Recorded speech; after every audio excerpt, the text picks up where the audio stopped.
Oh, you asked me why I've never done this, and I don't know. So why not now, right?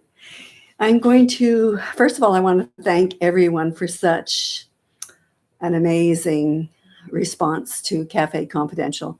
I know I have 17 books on Amazon. It's not the first one, and it's not my first memoir. But my philosophy, when you write a memoir, there's nowhere to hide. So it's really personal, right? So if you don't like the book, it's an attack on my life. Well, that's what happens when you put yourself out there, right? But I think that the message that I wanted to deliver, it was more important than my fear of what you might think of me and my life and the decisions that I've made. So I wanted to read from the beginning of Café Confidential, the prologue. This is a quote. "Don't be afraid of us, because what I found in you will remain in me forever." Rui Miguel. The year 2018 began with a deep sadness in my soul. I was mourning a dying lover who had been the focus of my life for the last 10 years. I did not realize my level of depression until I made the decision to rejoin the living in the spring of that year. It all started with books, as the best ideas do, and a phone call from a book reviewer in India. Our friendship evolved over the year, and I wanted to meet the man behind a voice that felt my passion and helped me laugh again. I made a decision to sell everything in my possession. It took me 2 months to liquidate a life that I'd built over many years in Mexico, and I bought a one-way airline ticket to multiple cities around the world. No return destination.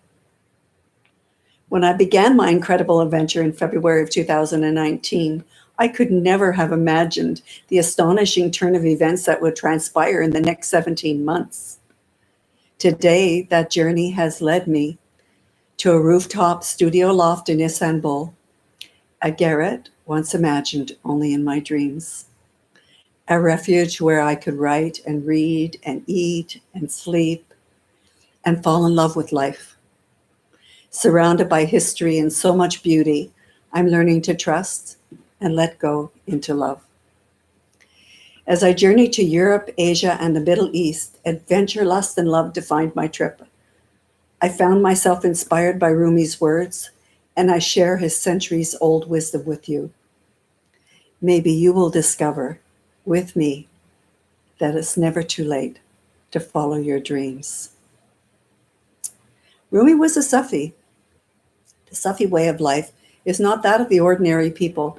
They do not tread on the familiar path. I can relate to that. Afraid of the unknown, as human nature is, society shuns the Sufi path. The Sufi stories reflect the discomfort and the questions they face every day in their life. This is evident in Rumi's passage, where he clearly says that if one must attain the beloved, she or he must come out of the comfort zone, challenge oneself, and let go of reputation. I'm good at that. That's not in the book. All these go against social norms. In our business and personal lives, we struggle to make a living and fit into a mold that society has created. My desire to make the pilgrimage back to love overtook my fear of the unknown. It compelled me to make the decision in 2019 that forever after would alter the path of my life, the life I was born to live. There you go, a little tease. I hope you pick up the book. And please, if you've read the story, take a moment to leave a review. That's how people decide if they're going to read a book or not. And please read the reviews. There's many more on Goodreads than there is on Amazon. I think that's because that's where the readers hang out, is on Goodreads. So thank you so much for your support of all my work. And I'll be back with more of Café Confidential.